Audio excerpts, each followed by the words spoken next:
Olá, bem-vindos à primeira videoaula do curso de Introdução à Revitalização Linguística oferecido através da Abralim, da Associação Brasileira de Linguística.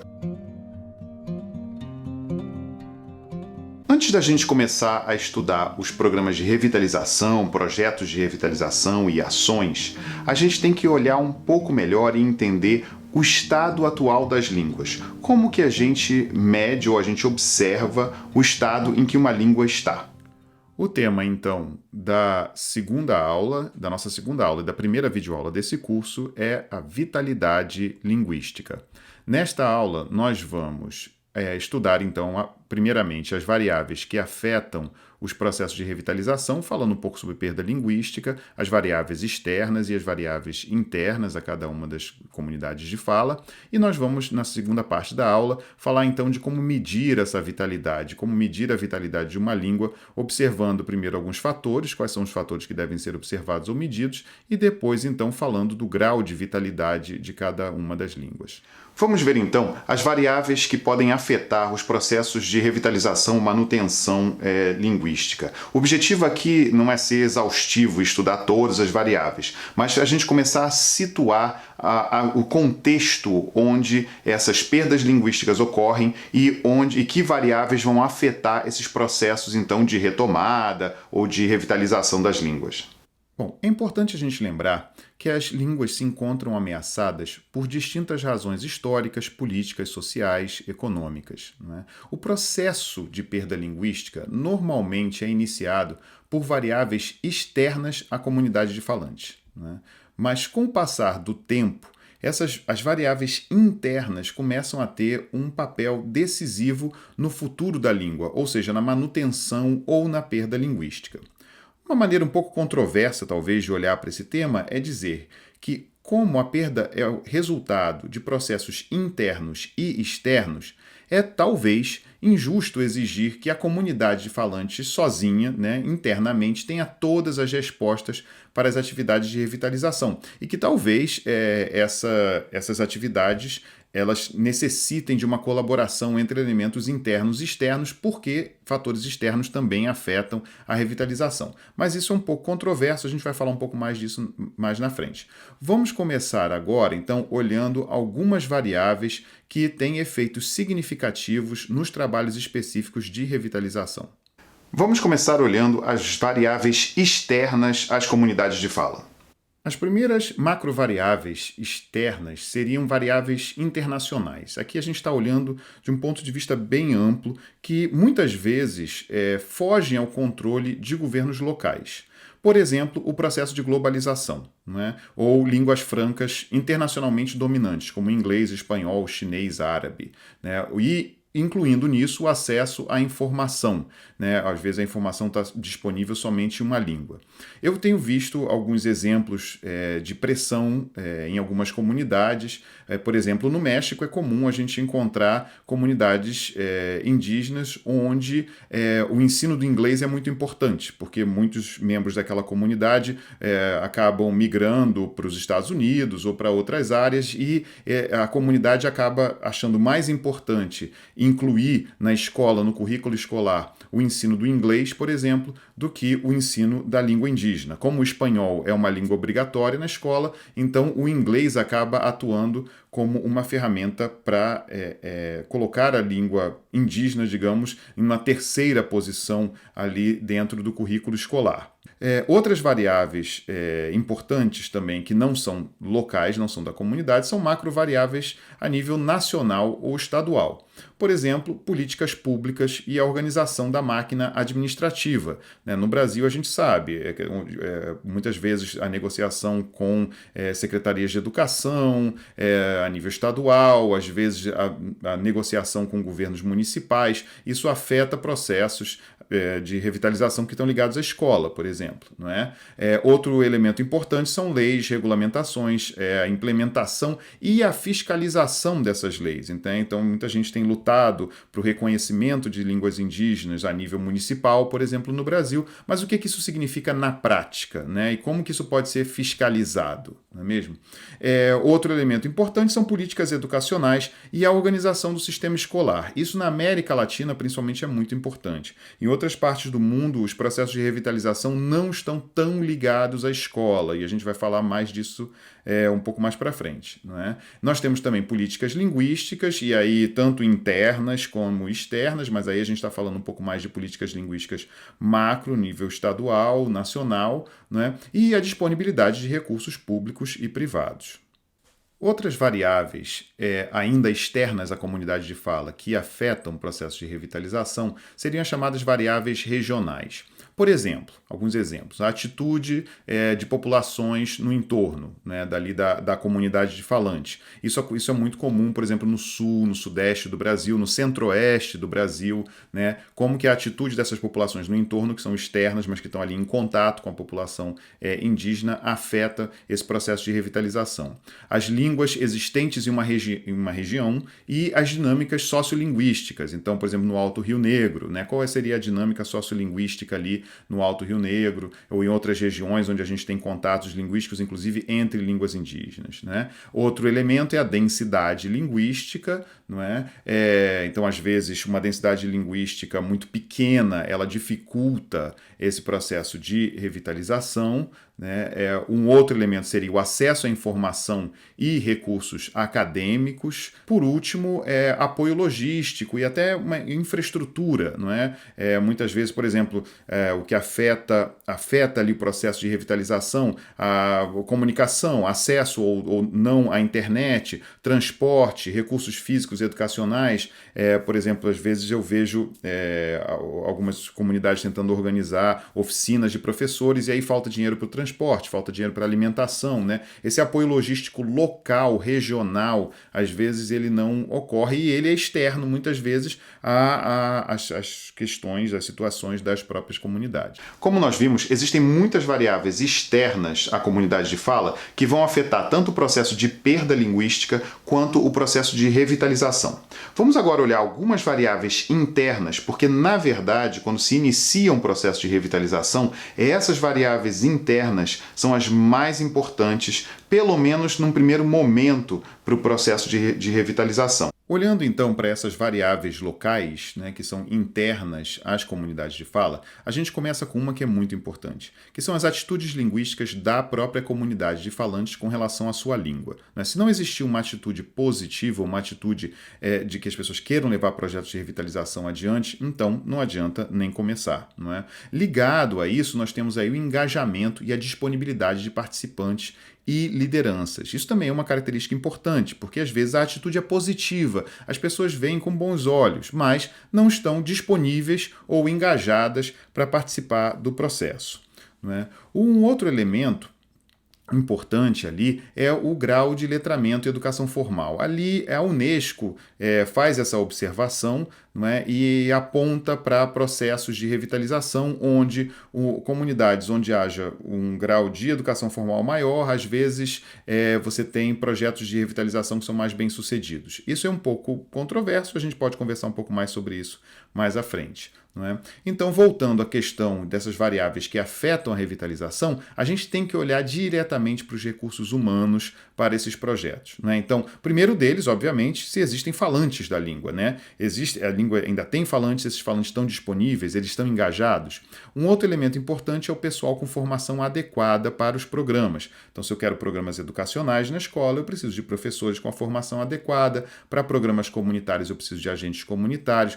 Para o ensino de adultos, ensino de segunda língua, por exemplo, a gente vê poucos professores, às vezes professores formados, professores indígenas formados, mas com pouca formação em técnicas de ensino de segunda língua. Então, por último, a gente olha para essa questão logística, não é? Aí uma logística local, do acesso a espaços físicos, a disponibilidade de tempo das pessoas, né? E os recursos para as atividades específicas, como oficinas. Um último elemento, então, importante ali seria relacionado ao uso da língua, né? O uso da língua, tradições culturais, religião. Nós vamos falar um pouco mais sobre isso, inclusive quando a gente discutir os fatores e a discussão sobre como medir vitalidade linguística. A gente termina assim a primeira parte da aula sobre os elementos que influenciam a vitalidade linguística e nós vamos agora começar a falar sobre como medir vitalidade linguística. Avaliar a vitalidade linguística é uma das ações necessárias para propormos práticas de revitalização.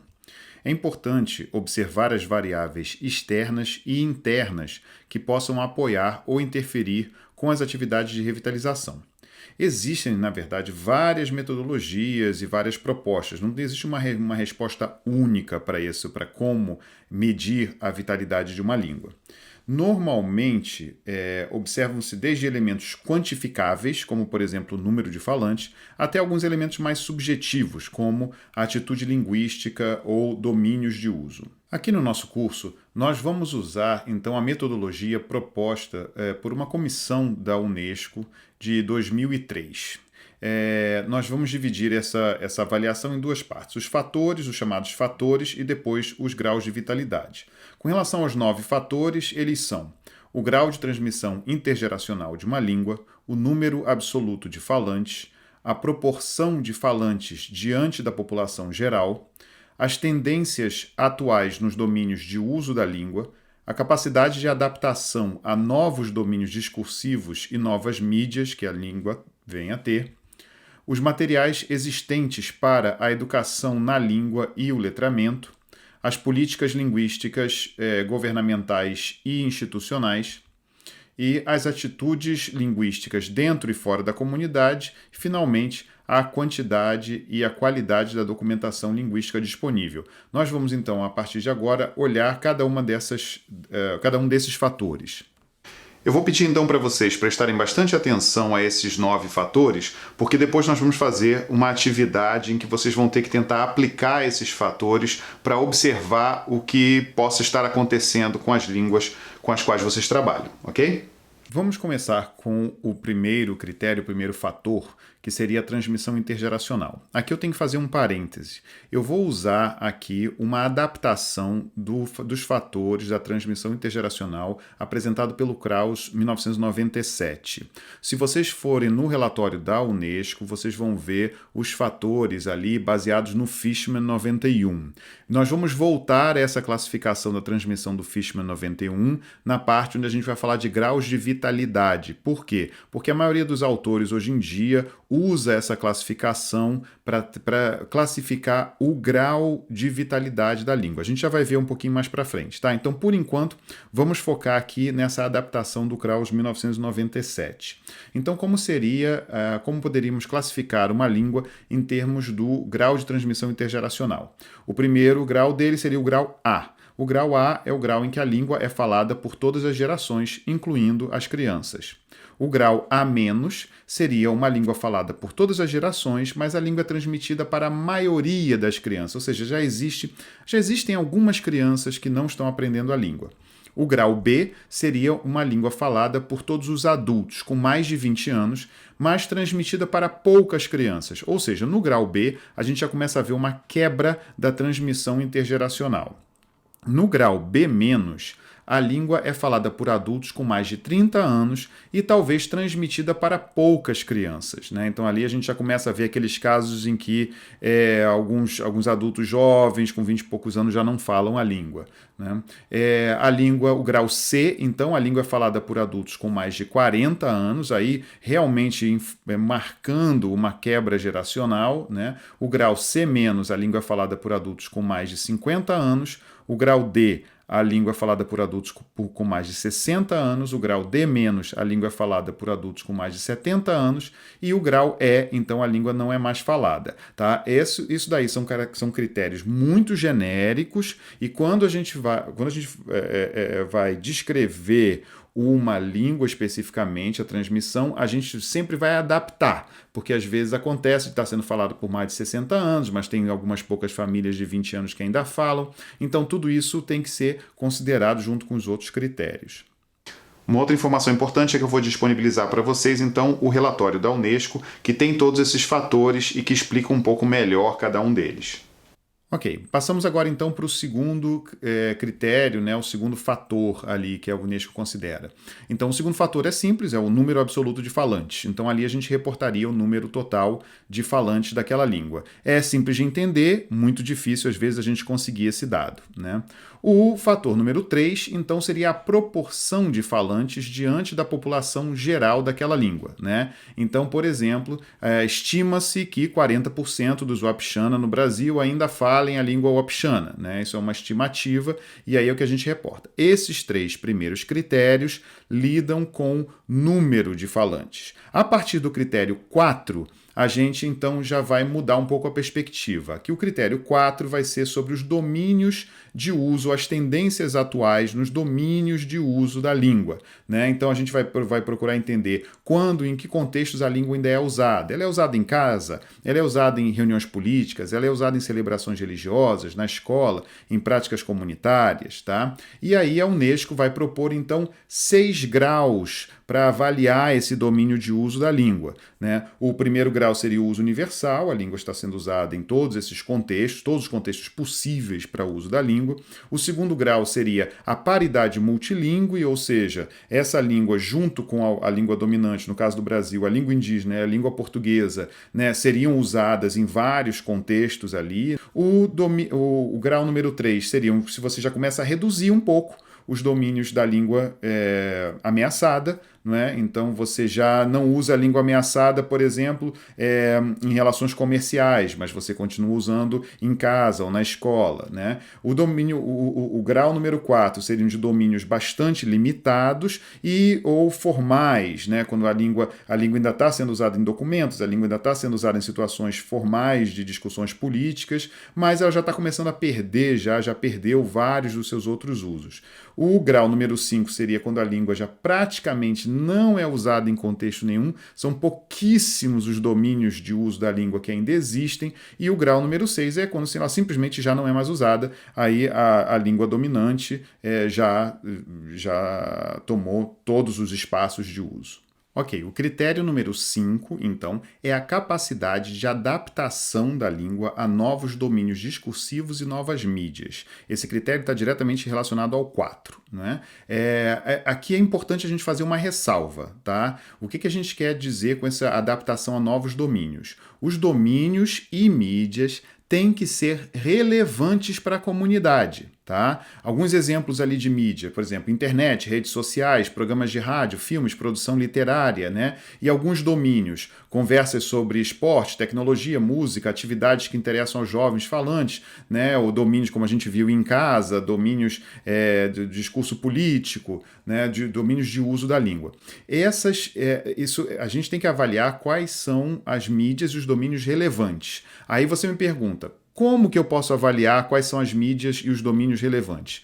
E a resposta é relativamente fácil. Como saber se os domínios e mídias são relevantes? Você olha para o uso em português. Tá? Então, por exemplo, se você olhar, a internet não é usada nessa comunidade, ninguém usa a internet em português. Então, a internet não é uma mídia relevante. Agora, a internet está sendo usada, ou a rede social, WhatsApp, todo mundo está usando o WhatsApp, e o WhatsApp está sendo usado em português, então essa mídia passa a ser relevante para a sociedade. A mesma coisa com relação aos domínios, né? Então, ninguém fala de futebol nessa comunidade, é uma comunidade mais isolada que ninguém presta atenção a futebol. Então, ninguém fala de esporte sobre essa... Então, não é relevante. Agora, todo mundo está falando sobre futebol usando português. Aí, isso passa a ser um domínio de uso, não é relevante para aquela comunidade. Então, a gente sabendo quais são os domínios e mídias relevantes, a gente pode avaliar, então, essa capacidade de adaptação. Como a gente classificaria? Uma capacidade alta de adaptação. A língua já está sendo usada amplamente em novos domínios e mídias, e existe também um certo tipo de produção cultural sendo feita na língua. Não é? Então, se por exemplo, as pessoas adotaram o WhatsApp e agora está todo mundo mandando o WhatsApp na língua, então isso aí já vai demonstrar uma tendência, a língua está sendo já usada, o uso está sendo ampliado para esses novos domínios. Né? O que seria, então, uma capacidade média de adaptação? Seria, por exemplo, a língua é usada em novos domínios e mídias, por exemplo, como ser usado em redes sociais, mensagens de texto, porém, ela ainda está ausente em outros domínios. Por exemplo, ela não toca na rádio, né? Não tem ainda uma produção cineastas indígenas indígenas fazendo filmes na língua, não é? E lembrando que os domínios e as mídias têm que ser relevantes, né? Se elas não forem relevantes, se filme não for relevante para aquela comunidade, não deve ser medido. Tá? O que seria uma capacidade média-baixa? A capacidade média-baixa seria a língua ainda está começando a ser usada em novos domínios e mídias, como em redes sociais, mas ela continua completamente ausente de outros. Tá? Então ali é uma capacidade média-baixa de adaptação a novos domínios.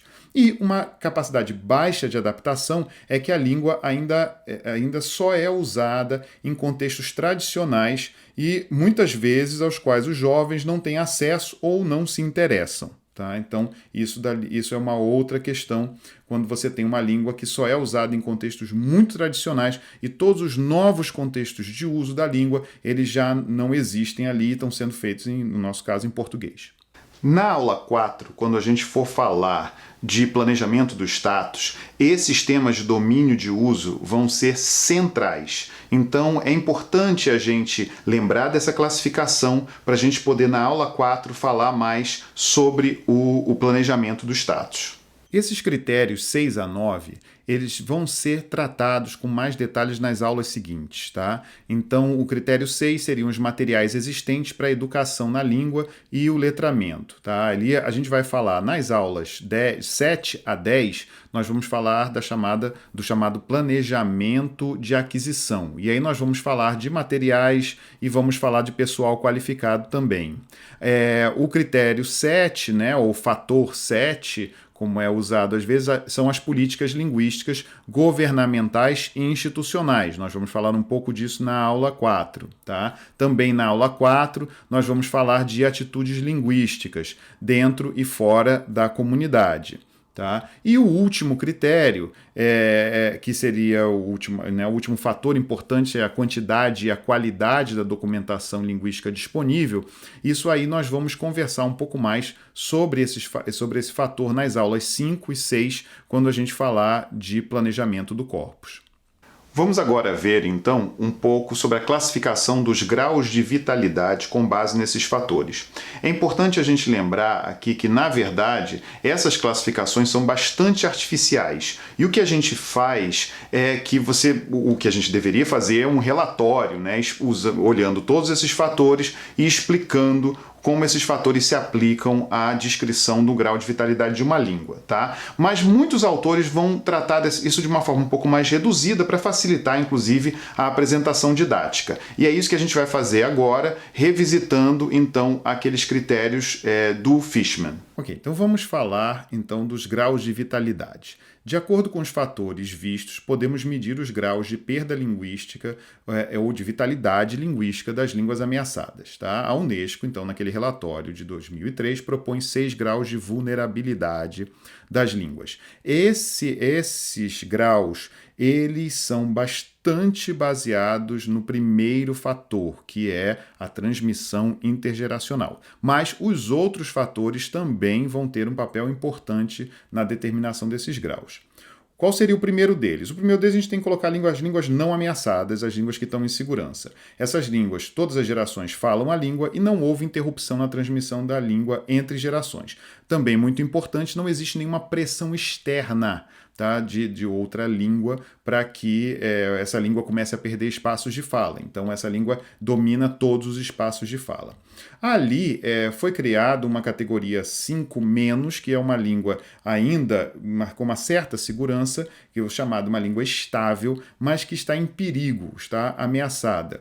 Então, o que seria isso? Seriam todas as gerações falam a língua, na maior parte dos contextos, sem que haja ruptura na transmissão entre gerações. Porém, em alguns contextos de comunicação importantes, o multilinguismo e o uso de outras línguas dominantes já se impuseram. Qual seria, então, o grau 4? Né? O grau 4 seria para uma língua vulnerável. O que é uma língua vulnerável? É quando a língua é falada como primeira língua pela maior parte das crianças e famílias de uma determinada comunidade, mas já não é falada por todos. Às vezes, essa língua se limita a âmbitos sociais específicos, como o lar, onde as crianças se comunicam com pais e avós. Tá? Então, essa língua ainda é falada por todos, mas aí os contextos de uso começam a diminuir. Uma língua estaria, então, claramente em perigo ou ameaçada quando as crianças já não aprendem a língua em casa como primeira língua. Os falantes mais jovens estão na geração dos pais, né? E os pais podem ainda se dirigir a seus filhos na língua, mas as crianças respondem usando a língua dominante, no caso do Brasil, o português. Né? Eu acho que muitos de vocês que trabalham com línguas indígenas vão reconhecer já essa situação em várias comunidades. Como seria, então, uma língua seriamente em perigo ou seriamente ameaçada, né, no grau 2? Aí nós teríamos uma situação onde só a geração dos avós e dos mais velhos falam a língua. A geração dos pais, às vezes, entende a língua, mas não usa mais para falar com filhos ou entre si. Tá? Então ainda existe algum uso da língua, mas esse uso é só entre as gerações mais velhas e às vezes os avós falam com os pais, mas os pais já não respondem na língua. Né? Além disso, a língua estaria então numa situação crítica, né? Se não tivesse nem isso, onde os falantes mais jovens pertencem à geração dos avós e a língua já não é usada para comunicação diária, ou seja, ninguém mais fala a língua na comunidade para se comunicar. Esses idosos muitas vezes já não lembram de partes do vocabulário ou estruturas, pois já não usam a língua de modo permanente. Tá? Então, só poucas pessoas falam a língua aqui nessa situação de uma língua bastante crítica e essas pessoas já não usam, já não existe mais contexto de uso nenhum para essa língua, apesar de ainda ter um ou outro que lembre um pouco da língua. Além disso, a língua estaria extinta, né? Onde já não existe mais falantes e ninguém mais lembra de uma estrutura, nem fala mais a língua. Muito bem, chegamos assim então ao final da nossa primeira videoaula, né, a segunda aula do nosso curso. Nessa aula nós vimos algumas variáveis que afetam não só a perda linguística, como também os processos de revitalização, e nós também vimos ali como medir a vitalidade linguística de uma língua. Okay? Não esqueçam de fazer o questionário, de responder as perguntas do questionário para a aula, né? E a gente se vê então na próxima aula. Ok? Até lá!